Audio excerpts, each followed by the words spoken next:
한국에서 15년 동안 기자 생활을 한 영국의 마이클 브리엔이라는 분이 계십니다. 그분이 한국인을 말한다라는 책을 쓰셨어요. 외국인의 눈에서 한국을 바라본 그런 흥미로운 책입니다. 30개 이상의 항목이 있는데 그 중에 몇 가지만 제가 소개해 드릴게요. 전 세계에서 평균 IQ가 105를 넘는 유일한 나라는 한국이다. 그러니까는 머리가 이제 태생적으로 가장 좋은 나라가 한국이다. 그런 얘기입니다. 일하는 시간은 세계 2위고 평균 노는 시간은 세계 3위 잠 없는 나라로 한국은 대단한 나라다. 일하고 놀고 그늘하고 이제 잠마저 없는 그런 나라랍니다. 미국과 제대로 전쟁이 났을 때 3일 동안 버틸 수 있는 8개국 중 대한민국이 하나예요. 국력이 장난이 아닌 것 같습니다. 세계 유일의 분단 국가이자 아직도 휴전 중인 나라. 그렇게 얘기합니다. 세계 2위 경제 대국을 발톱 사이 때만큼도 안 여기는 대단한 나라. 전 세계를 다니다 보면은 일본 사람 우습게 보는 사람 한국 사람밖에 없어요.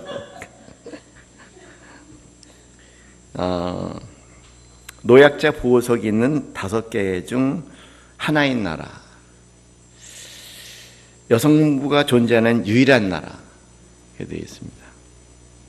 음악 수준이 가장 빠르게 발전하는 나라. 요새 느낄 수 있는 거 아니겠습니까? 뜻밖의 지하철 평가 세계 1위로 청결함과 편리한 최고인 나라 이렇게 되어 있어요. 그 다음에 뜻밖의 나온 자료가 세계 봉사국 순위 4위의 나라랍니다. 우리나라가 규모는 작지만 나라는 작지만 문자 없는 나라들에게 유엔이 제공한 문자는 한글이다. 그래서 이제 문자가 없는 나라에게 문자를 소개해 줄 때 한국말을 소개해 준다는 겁니다. 그래서 전체 세계 3개 국가가 우리 국어를 문자로 삼고 있다. 대단한 일인 것 같아요. 전 세계에 인정하는 언어인 것 같습니다. 가장 단기간 IMF를 극복해서 세계를 경악시킨 나라. 위기 극복에 탁월한 나라다는 얘기죠. 뭐 이거 이상한 통계인 것 같은데 유럽 통계 세계 여자 미모 순위 1위 대한민국. 잘 이해가 안 돼, 이 표현이. 남의 집 떡이 더 맛있어 보이는 거. 하여간 그렇습니다. 통계는 그렇게 나와 있어요. 유럽에서 그렇게 본다는 겁니다. 미국 여자 프로골프 상위 100명 중 30명이 한국 사람이라고 그래요. 세계 4대 강국을 우습게 보는 배짱 있는 나라도 그렇게 나와 있습니다. 세계에서 가장 많은 발음을 표기할 수 있는 문자를 가진 나라랍니다. 그래서 한글 24개 문자로 11,000개의 소리를 흉내낼 수 있다고 합니다. 일본은 300개고 중국은 400개에 불과한다고 생각하면은 11,000개의 소리를 흉내낼 수 있다는 한국말은 정말 전 세계에 인정한 탁월한 그런 거 봐요. 세계 각국 우수 대학의 우등생 자리를 휩쓸고 다니는 나라 이렇게 되어 있어요. 굉장히 좀 이상하죠? 2위가 어느 나라인지 아세요? 혹시 2위가? 1위가 한국이에요. 전 세계 유명 대학에 그 전체 최고의 성적을 휩쓸고 다니는 사람들이 한국 사람인데 2위가 이스라엘 사람, 유대인이랍니다. 참 뜻밖이죠, 그죠? 그리고 3위가 독일이에요. 그래서 참 우리 자신에 대해서 다시 한번 생각해 볼 수 있는 그런 내가 생각보다 똑똑하구나 그렇게 생각해 볼 수 있는 자리인 것 같습니다. 마지막에 이제 한국인은 유태인을 게으름뱅이로 보이게 하는 유일한 민족이랍니다. 그러니까 한국 사람들이 굉장히 부지런하게 사는 민족인가 봐요. 우리는 그렇게 느끼지 않아요.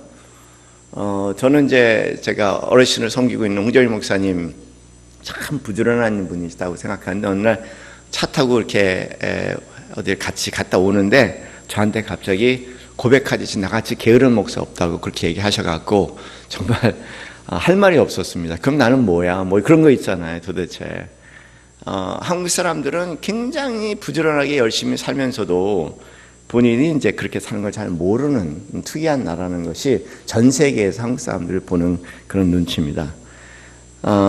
이 목회도 그래요. 교회도 보면은 제가 그전에 반포의 남서울교회를 섬기고 있을 때 거기는 해외에서 공부 다 하고 해외에서 이제 교회 섬기다가 미국에서 특별히 섬기다가 한국에 온 목사들이 많았어요. 그런데 이제 저희들 간에 그런 목사님들을 이제 경험하면서 반복적으로 뭐라고 했냐면요. 저희들 사이에 얘기하는 새로운 목사가 오잖아요, 미국에서. 그럼 저희가 하는 얘기가 이런 얘기입니다. 3년 3개월이라는 얘기를 해요. 3년 3개월. 그게 무슨 뜻이냐면은 이런 얘기입니다. 한국에 와서 목회 3년 만에 병원에 들어간다. 몇 개월? 3개월. 그럴 정도로 한국 목회는 혹사입니다. 뭐 직장은 그만두고 한국 목회는 아주 혹사예요. 전 세계에 새벽 기도는 한국밖에 없다는 거 여러분 아시잖아요. 전 세계는 그만 전대미문의 나라, 기독교 국가, 대한민국 새벽 기도하는 교회예요. 이 새벽 기도에 대해서 저는 양가 감정이 있습니다.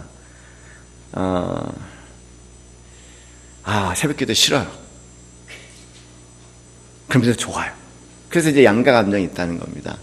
새벽 기도가 싫은 이유는 새벽 기도 하고 난 다음에는 머리가 띵해져서 하루 종일 좀 멍해. 그래서 제가 한동대학교 나가서 교수들하고 얘기하니까 한동대 교수가 그런 얘기 하더라고요. 애들이 새벽 기도 갔다 온 애들 보면은 수업에 자주 빠진대.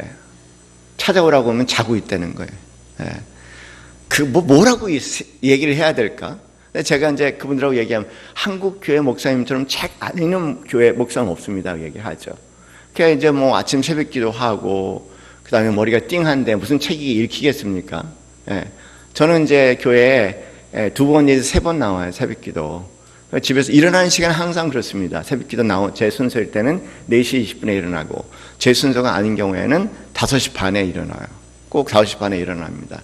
5시 반에 일어나서 책을 읽으면은요, 한 10시, 10시 반까지 거의 책 한 권을 읽어요.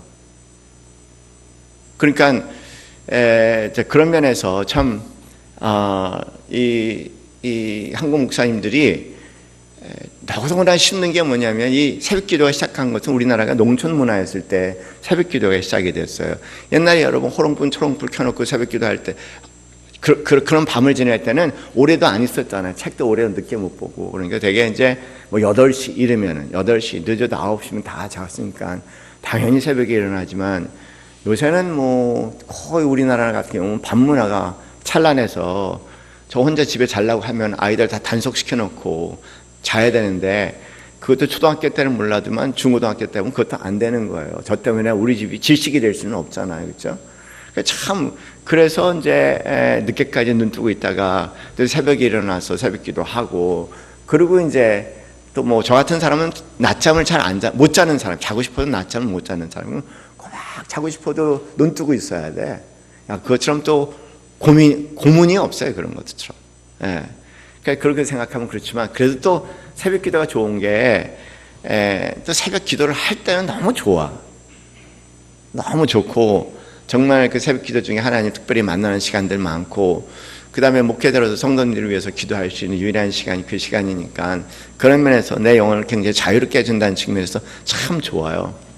하기야 뭐 자식도 양가 감정이고 부부 사이도 양가 감정이니까 새벽 기도가 양가 감정이라는 거에 대해서는 뭐 그렇게 여러분 다 이해하실 수 있는 얘기라고 생각을 합니다. 하여간 한국은 요란에 뭐든지 빨리빨리 동남아시아 가면 다른 말은 몰라도 빨리빨리를 알잖아요. 그죠? 부지런하고 빠르고 그렇습니다. 참 부지런하고 바지런한 나라가 민족이 아닐까 생각이 들어요. 오늘 본문에 보면 게으름이라는 단어가 등장하잖아요. 그렇죠?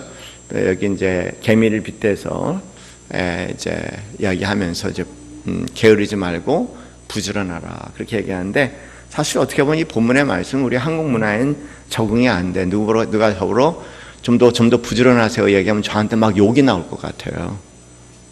아마 제가 여러분한테 더 헌신하라 그러면 욕 나올 걸. 하여간 헌신도 정말 빼빠지게 하고 섬기는 것도 빼빠지게 하고 그런 면에서 오늘날하고 참 맞지 않는 말씀이에요. 그런데 가만히 살펴보면 이 성경적 게으름과 부지런은 여러분 잘 아시면은 오늘 본문의 내용이 얼마나 중요한 말씀인가 한번 생각해 볼 수가 있죠. 왜냐하면 우리는 굉장히 바지런한데 성경적 부지런함에 비하면은 아주 게으른 사람들입니다. 왜 그런 얘기가 나올까? 성경에서 얘기하는 이 부지런함이라고, 그러니까 게으름과 반대되는 의미에서 부지런함이라고 의미하는 것은 뭘 얘기하냐면 이제 진리를 찾는 일에 부지런하라 그런 얘기입니다. 우리가 생각하는 막 열심히 일을 하고 그런 개념의 부지런함이 아니라 진리를 찾아가는데 부지런해라. 오늘 이제 잠언 말씀이 계속 그 얘기 부지런함이라는 얘기. 잠언의 전체 나온 부지런함은 뭐냐면 하나님 말씀을 열심히 공부해야 되고 또 그 말씀을 한번 살아보면서 그 말씀을 깨닫게 되고 그래서 이제 명철을 갖게 되고 그리고 그 말씀을 이해하게 돼서 그 다음에 이제 분별력을 갖는 거죠. 분별력. 지혜라고 얘기하는 분별력을 갖는 거. 이럴 땐 이렇게 하시는 말씀이구나. 저럴 땐 저렇게 하는 말씀이라고 말씀에 대한 그 폭과 깊이를 다 이렇게 경험할 수 있는 것을 이제 지혜에서 똑같은 상황에 똑같은 말씀을 달리 적용할 수 있는 그런 능력을 얘기하니까 이제 그런 면에서 여기 하나님 말씀, 진리를 부지런히 탐구하라는 겁니다. 진리를 부지런히 탐구하라. 사실 그 유대인들에게 가장 이 구약의 인물들에게 가장 그 부지런한 사람들은 부모들이 그렇게 부지런해요. 근데 다른 부지런한 것이 아니라 아이들을 양육하는데 말씀으로 교육으로 양육하는데 유대인들처럼 부지런한 사람은 없어요. 이 사람들이 가지고 있는 자녀 교회에 대한 개념은 우리하고 다르죠. 이분들은 뭐냐면 13살까지만 가르칠 수 있다고 생각하는 거예요. 내 곁에 있는 동안 뭐 계속이 아니라 13살까지. 13살 이후에는 못 가르친다는 거예요. 그래서 13살 이전까지 열심히 하나님 말씀을 가르치고요. 그 말씀에서 같이 토론하고 다음에 그 말씀을 이야기로 얘기하고 그 말씀에 대해서 너는 어떻게 생각하냐고 얘기하고 애들 성경 말씀을 읽게 하고 그걸 자기 나름대로의 버전으로 이야기로 꾸며내게 하고 또 자기 아이들이 깨달은 말씀에 대해서 오히려 질문을 해서 아이로 하여금 자기의 생각을 좀 더 명확하게 할 수 있도록 끊임없이 질문하게 하고 당연히 아이들이 말씀에 질문하는 것들에 대해서 굉장히 흔쾌히 받아들이죠. 권위 도전이 아니라 하나님 말씀이 원래 질문을 통해서 끊임없이 깨쳐갈 수 있는 말씀이라는 겁니다. 그렇게 하기 위해서 유대인들은요 굉장히 열심히 아이들 교육시켜요. 엄마는 24시간이라고 13살 전까지 24시간이라고 얘기해도 되겠고요. 그리고 이제 아빠도 일찍 직장에서 들어와 갖고 이제 아이들에게 말씀으로 그리고 이제 지혜로 아이들에게 계속 양육을 합니다. 그래서 이제 흔히 얘기해서 유대인 교육을 밥상머리 교육 또는 베갯머리 교육 그런 얘기 들어보셨잖아요. 그러니까 밥 먹는 게 굉장히 중요해요. 온 가족이 모여 아이들 같이 다 밥상머리에서 많은 얘기들을 하는 겁니다. 삶에 일어난 얘기들, 내 삶에 일어난 얘기들, 하나님 말씀에 비추어서 그 말씀에 대해서 성경에 이런 말씀, 이런 이야기가 있는데 이 이야기는 어떠냐? 우리가 지금 부딪히고 있는 문제에 대해서 네가 부딪히고 있는 문제에 대해서 어떻게 생각하냐? 이렇게 밥을 먹으면서 어떤 2시간 이상을 먹을 때가 있어요. 그냥 밥도 밥이지만 그 얘기, 그러니까 이야기 잔치상이라고 얘기하는 할진 교육의 터로 쓰는 거죠. 베갯머리라고 얘기하는 것은 잠자기 전에 반드시 부모가 그 베갯머리에 앉아서 그래서 이제 성경책을 읽거나 그다음에 성경 이야기를 해주거나 끊임없이 그걸 반복을 해요. 그러니 이 부모의 부지런함, 이 불의 근원은 뭐냐면 13살까지밖에 못 키운다. 그러니까 열심히 말씀을 키운다. 제가 도와줬던 한 목사님 자녀에 깊은 상처가 있어요.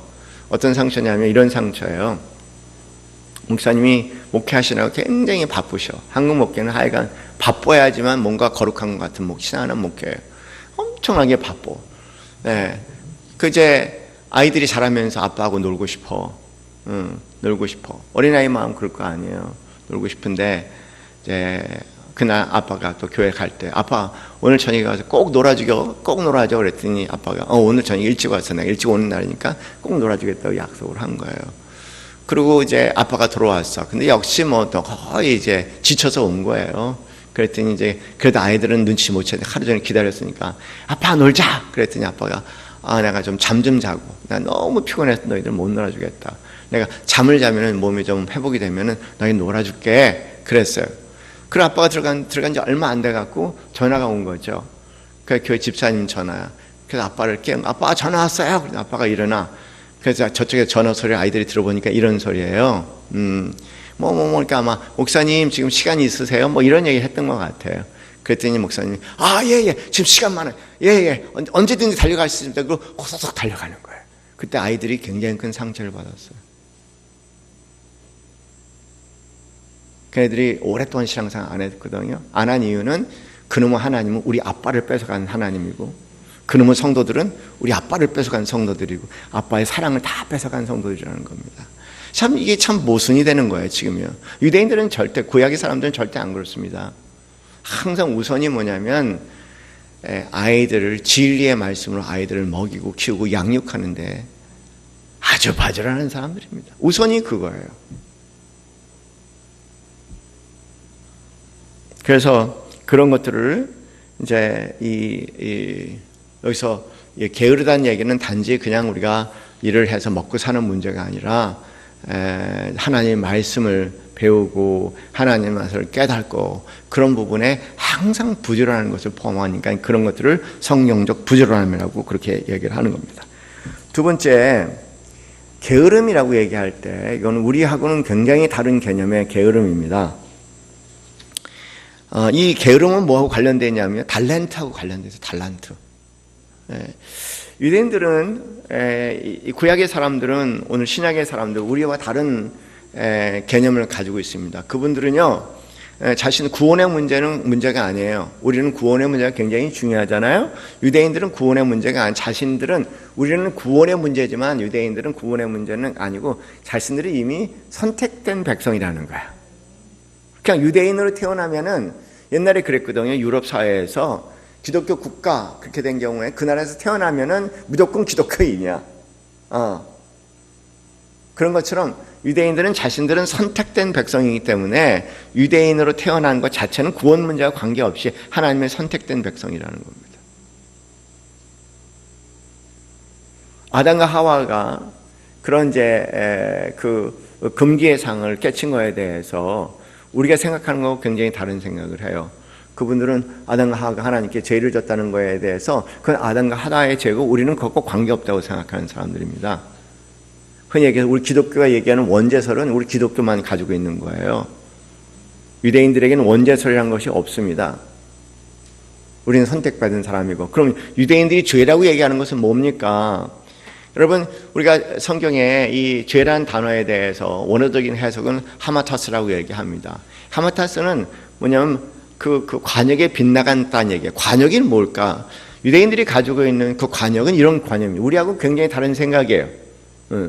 유대인들이 가지고 있는 관역의 개념은 우리는 하나님의 형상을 가진 존재로서 내 안에 있는 하나님의 형상을 발현해야 되는데 하나님의 창조의 목적대로 내 안에 하나님께 은사, 재능, 은사를 나만에게만 어떤 특정한 은사와 재능을 주셨는데 그런데 그 재능대로 하나님의 형상인 그 하나님의 재능대로 우리가 살아가지 못할 때 관역에 벗어난 삶으로서 그걸 죄라고 얘기하지 우리 기독교인들이 얘기하는 하나님과의 관계의 단절 그 유대인들에게 하나님 자신들은 하나님 관계가 단절되어 있다고 생각하지 않거든요. 굉장히 차이가 많아요. 그 유대인들의 여기 게으름이라는 것을 유대인들의 게으름은 가장 큰 죄악입니다. 가장 큰 죄악인데 이게 왜 가장 큰 죄악이냐면 하나님께서 우리에게 달란트를 주셨는데 그 내 달란트가 뭔지 모르고 그냥 살아가다가 그냥 우야부야 인생이 끝나는 것을 죄라고 얘기를 해요. 그래서 유대인 교육에서는 굉장히 중요한 게 이런 겁니다. 아이들이 얘네들이 지금 무슨 재능을 가졌을까? 이렇게 부모가 이렇게 생각해 갖고요. 또 주위 환경을 봐보면서 이게 대박이다. 얘가 이거 하면 잘 되겠다. 앞으로 잘 되겠다. 이런 생각이 없어요, 유대인들은요. 그게 아니라 항상 관심 있는 게 얘 안에 뭐가 있을까? 하나님께서 주신 그 얘 안에 게 뭘까? 그걸 어떻게든지 그를 재능을 개발해서 그걸 살아갈 수 있도록 도와주는 것이 부모의 역할이지, 부모가 생각하기로 좋은 삶을 아이에게 이렇게 살아라고 얘기하는 것도 큰 실수예요. 유대인에게는요. 그런 일은 없습니다. 절대. 예. 그리고 주위를 보니까 부러운 애들이 많고 이렇게 되면 다 1등 할 것 같아. 예. 그래서 아이를 교육시키는 것이 아니고요. 유대인은 뭐냐면요, 유대인들은 1등에 관심이 없어요. 우리처럼 1등에 관심이 없습니다. 우리는 무조건 1등에 관심이에요. 근데 이 사람 1등에 관심이 없고요, 우리 아이가 살아야 할 삶, 그 탤런트와 재능을 가지고 제대로 살고 있느냐, 그거를 제대로 나올 수 있도록 부모가 열심히 아이를 키우느냐. 아이도 보면 자기 자신이 탤런트를 발견하고 그 탤런트를 주위의 인기나 또는 명예나 또는 어떤 돈에 관계없이 자기의 탤런트를 막 발견하고 개발하고 열심히 그걸 키워나가서 자기가 살아야 할 자기의 삶을 살아가느냐. 그게 아니라 부러운 거 보고 나 저 사람 되고 싶다, 뭐 저 사람 되고 싶다, 나 저 사람 보니까는 굉장히 불우한 모습을 갖고 있는데 그래, 나도 저 사람 되겠다, 저 사람을 나의 멘토와 모델로 삼아갖고 내가 저 사람 같이 되겠다 라고 생각하는 삶은 다 실패의 삶으로 여긴다는 거예요. 극단적인 예를 하나 드릴게요. 유대인 책에 나오는 글입니다. 뭐냐면 한 젊은이가 열심히 이제 모세를 닮으려고 애를 썼던 거예요. 근데 하나도 못 살았어. 그래서 이제 그냥 얘기니까 하나님 앞에 간 거예요. 그래서 하나님 앞에 이제 빌었죠. 하나님 죄송합니다. 제가 모세와 같이 되려고 애를 썼는데 그런데 제가 모세가 같이 한 번도 되지 못했습니다. 그랬더니 그래 이놈아 너는 지옥 가라 그렇게 얘기하시더래요.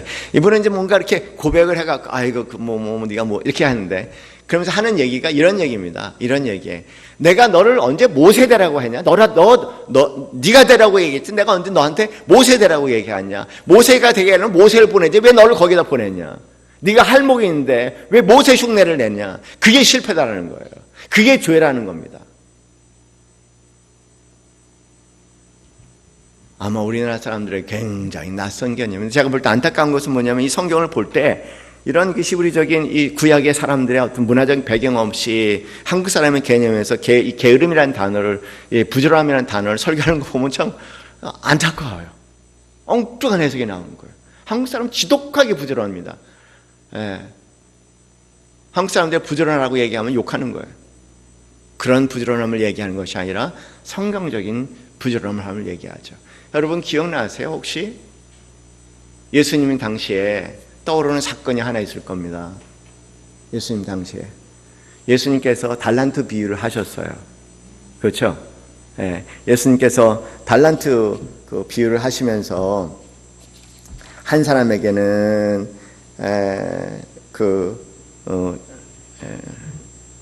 5달란트, 또 한 사람에게는 2달란트, 한 사람에게는 1달란트를 줬잖아요. 그렇죠? 근데 이제 어쨌든 간에 5달란트 받은 사람 5달란트를 가지고 2달란트를 가진 사람 2달란트를 가지고 하여간 열심히 최선을 다했어. 그것이 불렸던 잃어버렸던 관계없어. 하여간 그 달란트를 열심히 했어요. 근데 1달란트를 가진 사람은 어떻게 했습니까? 내가 이거 했다가 잃어버리면 말이죠. 5주에는 내 안 맞을 거다. 그래서 땅에 묻어버렸잖아요. 땅에 묻어버렸다. 그 종에 대해서 예수님께서 하신 말씀이 뭐였죠? 2가지 단어를 얘기해요. 첫째 뭐라고요? 게으르고 그 다음에 악한 종이라고 하겠습니다.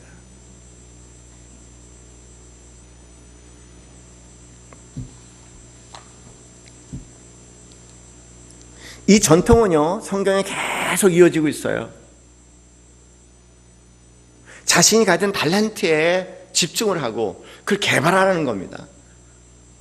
경쟁의식에 들어가지 말고 비교의식에 들어가지 말고 하나님께서 나에게 주신 관심이 뭐고 그게 뭔지 지금은 화려하지 않을지 모르지만 평생 하면서 꾸준히 그걸 개발하라는 거예요. 비교의식 가운데 부러운 것 쫓아가는 삶, 비교의식 가운데서 내가 하던 일 내려놓고 딴 일을 하고 이런 것들은 유대인들에게는 죄의 항목입니다. 이것이 계속 이어진 사건이 있어요. 여러분, 은사의 사건도 한번 보셔야 돼요. 한번 잘 보세요. 고린도전서 12장 우봉 집사님 좀 올려주시면 읽으면서 한번 이 의미가 뭔지에 대해서 지금 여러분 이해한 관점에서 한번 보셨으면 좋겠어요. 그대로 구약의 사건이 나옵니다. 고린도전서 12장 12절 말씀 읽어보세요. 시작. 몸은 하나인데 많은 지체가 있고 몸의 지체가 많으나 한 몸과 같이 그리스도도 그러하니라. 계속요. 우리가 유대인이나 헬라인이나 종이나 자유인이나 다 한 성령으로 세례를 받아 한 몸 되었고 또 다 한 성령을 마시게 하셨느니라. 몸은 한 지체뿐만 아니요 여럿이니 만일 발이 이르되 나는 손이 아니니 몸에 붙지 아니하였다 할지라도 이로써 몸에 붙지 아니한 것이 아니요 또 귀가 이르되 나는 눈이 아니니 몸에 붙지 아니하였다 할지라도 이로써 몸에 붙지 아니한 것이 아니니 만일 온 몸이 눈이면 듣는 것은 어디며 온 몸이 듣는 것이면 냄새 맡는 것은 어디냐. 그러나 이제 하나님이 그 원하시는 대로 지체를 각각 몸에 주셨으니 만일 다 한 지체뿐이면 몸은 어떠냐. 이제 지체는 많으나 몸은 하나니라. 눈이 손들어 내가 너를 쓸 데가 없다 하거나 또한 머리가 발들어 내가 너를 쓸 데가 없다 하지 못하리라. 그뿐 아니라 더 약하게 보이는 몸의 지체가 도리어 요긴하고 우리가 몸에 덜 귀히 여기는 것을 더욱 귀한 것들로 입혀주며 우리의 아름답지 못한 지체는 더욱 아름다운 것을 얻느니라. 그런즉 우리의 아름다운 지체는 그럴 필요가 없느니라. 오직 하나님이 몸을 고르게 하여 부족한 지체에게 규정함을 더하사 몸 가운데 분쟁이 없고 오직 여러 지체가 서로 같이 돌보게 하셨느니라. 만일 한 지체가 고통을 받으면 모든 지체가 함께 고통을 받고 한 지체가 영광을 얻으면 모든 지체가 함께 즐거워하느니라. 너희는 그리스도의 몸이요 지체의 각 부분이라. 하나님이 교회 중에 몇을 세우셨으니 첫째는 사도요 둘째는 선지자요 셋째는 교사요 그 다음은 능력을 행하는 자요 그 다음은 병 고치는 은사야 서로 돕는 것과 다스리는 것과 각종 방안을 말하는 것이라. 다 사도에게느냐 다 선지자에게느냐 다 교사에게느냐 다 능력을 행하는 자에게느냐 다 병 고치는 은사를 가진 자에게느냐 다 방언을 말하는 자에게느냐 다 통용하는 자에게느냐. 너희는 더욱 큰 은사를 사모하라. 내가 또한 가장 좋은 것을 너에게 보이라. 더 좋은 은사, 그 다음에 고린도전서 13장에 사랑에 대해서 말씀하잖아요. 가장 큰 은사가 사랑 안에 모든 은사가 피는 거예요. 이 말씀이 그냥 뚝 떨어질 말씀이 아니고요. 구약의 그 배경에서 계속 이어지는 말씀입니다. 달란트의 비유, 은사의 비유, 하나님께서 그리스도에게 하나님 안에 많은 지체를 줬다는 거예요. 각 사람에게 다양한 달란트를 줬다는 겁니다. 그가 어느 것이 낫다 비교의식을 일으키지 말라는 겁니다.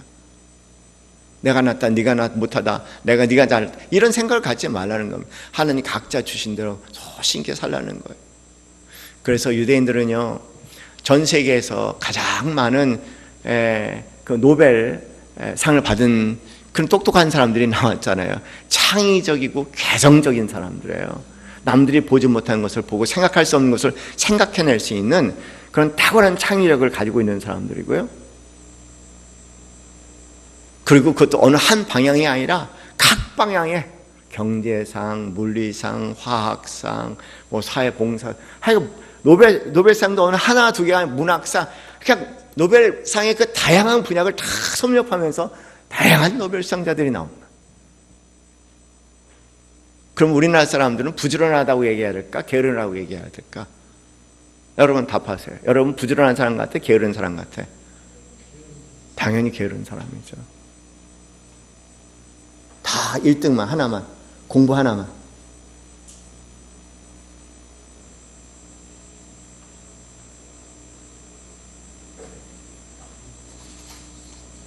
저희가 정말 귀를 기울여서 잘 들어야 할 그런 말씀입니다.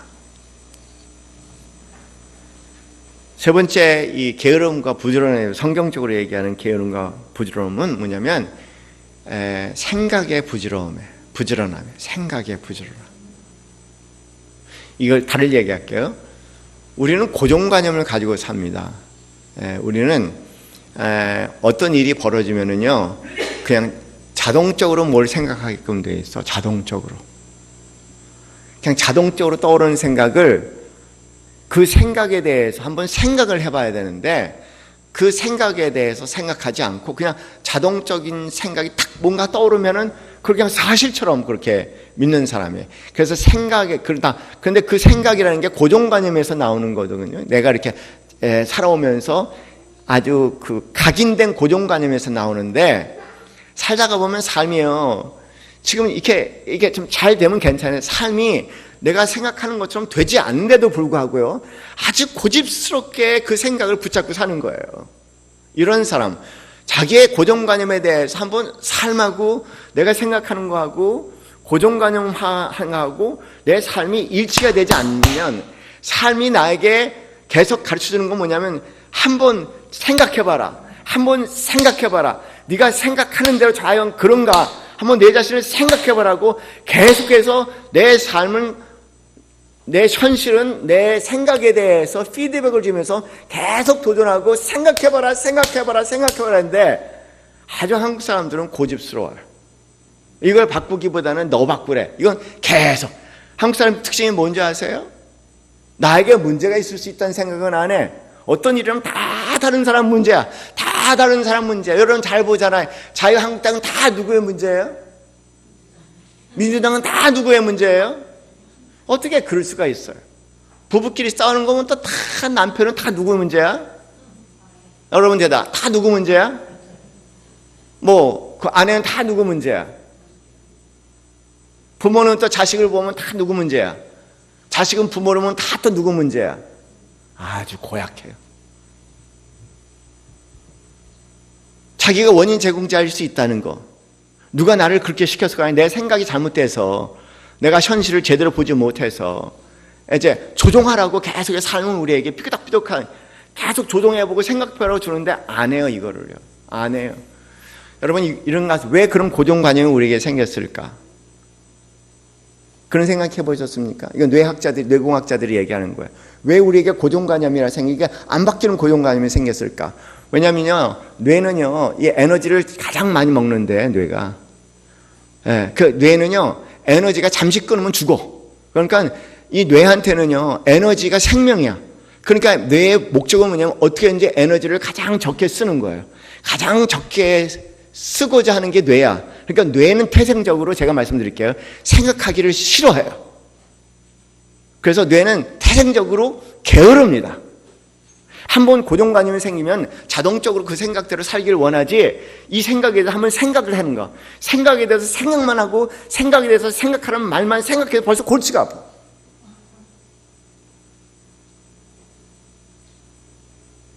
유대인에게 이 부지런함이라는 것은요, 생각에 대해서 생각하라는 겁니다.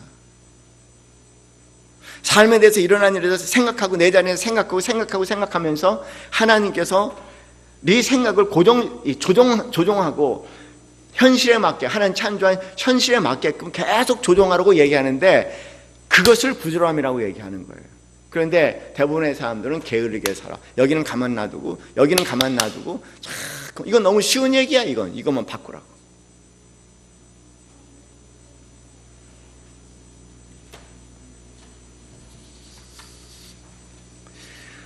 제가 한번 소개한 적이 있을 거예요. 성경에 한나 아렌트라는 유대인이 있었다고 말씀드렸지 않습니까?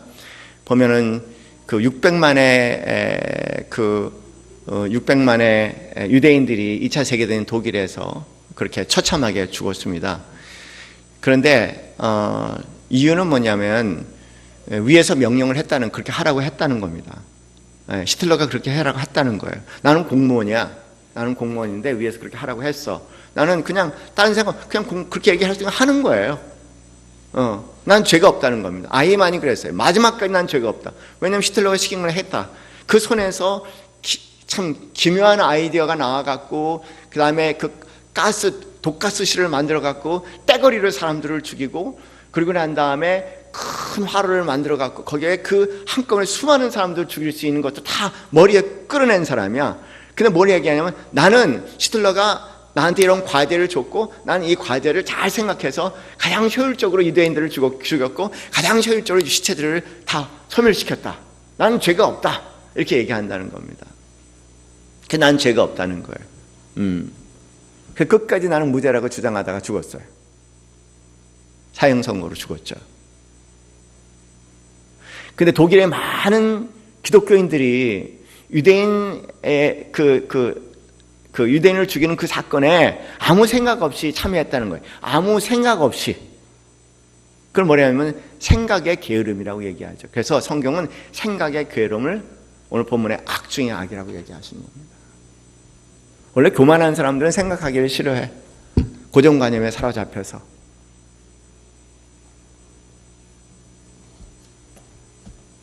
그럼 한번 생각해 보세요. 한국 사람들은 부지런하다고 얘기해요. 성경적으로 얘기해요. 첫 번째, 진리에 대해서 부지런할까 게으를까? 두 번째, 달란트에 대해서 게으를까 부지런할까? 세 번째, 생각에 대해서 생각하는 능력 게으를까 부지런할까? 게으르죠. 마지막으로 유대인들이 얘기하는 게으름은요, 우리가 생각하는 것은 정말 달라요. 이 잠언서에 등장하는 게으름은 우리가 생각하는 그런 배짱이 같은 그런 게으름을 얘기하는 것이 아니고요. 원래 유대인들이요 부지런하다고 하는 이유는요, 이런 선행을 베풀려면 이웃사랑이 있잖아요. 이웃사랑이에요. 그래서 선행을 베풀려면은 게으름을 극복해야 된다는 것이 있어요. 유대인들에게.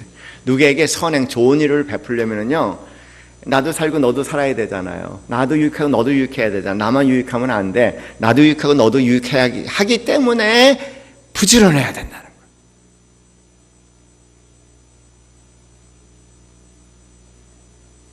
상대로 얘기해서 유대인들은 소위 자기 배만 채우는 사람을 뭐라고 해요? 자기 배만 채우려고 열심히 사는 사람 있지 않습니까? 그 자기 배만 채우려고 열심히 사는 사람을 게으름뱅이라고 얘기해. 참 희한하죠? 우리 개념에서 그게 게으름뱅이가 될 수가 없죠. 우리의 부지런함과 게으름 컨셉에서는 그 게으름이 될 수가 없어요. 근데 유대인들은 자기 배만 채우는 사람을 게으른 사람이라고 얘기하고, 열심히 살면서 그 열심히 막 정말 머리를 써서 열심히 사는 거예요. 이유는 뭐냐면 부지런한 사람으로서 이웃의 선행을 베풀기 위해서.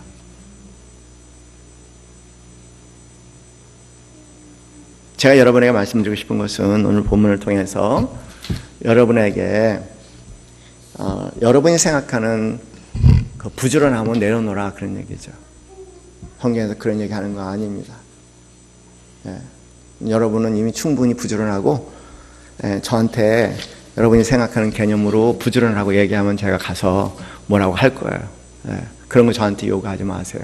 저한테 목사님 성경대로 부지런하세요.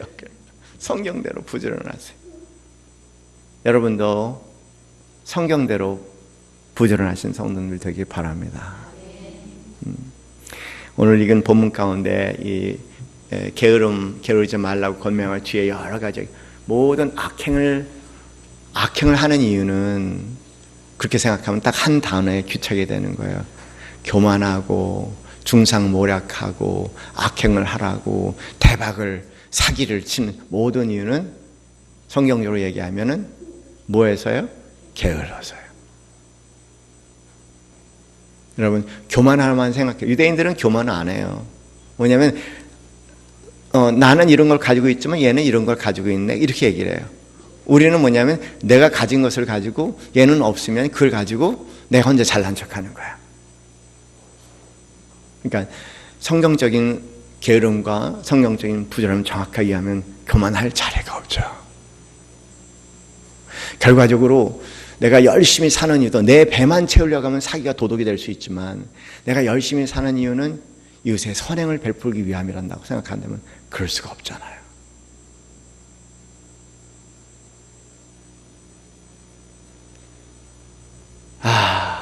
참 복된 말씀이에요.